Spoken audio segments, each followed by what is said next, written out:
This is one of those awkward things you never think about when you lose a loved one, logging into their phone or computer after they pass away.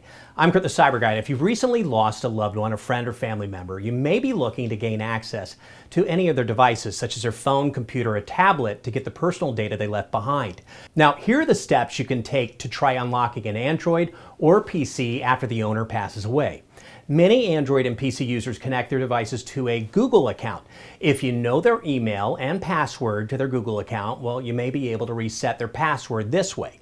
If the user had a Samsung device, they may have set up a Samsung account, which gives access to reset the device's passcode.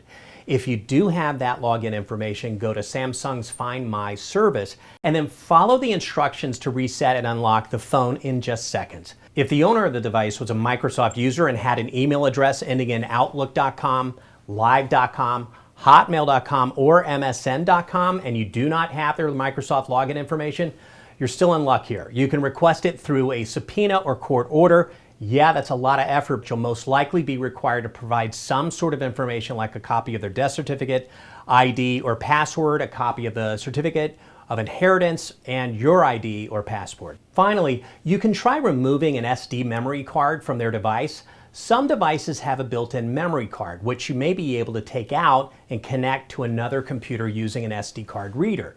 To get all the latest tech news right to your inbox, what do? You head to cyberguy.com and sign up for my free newsletter.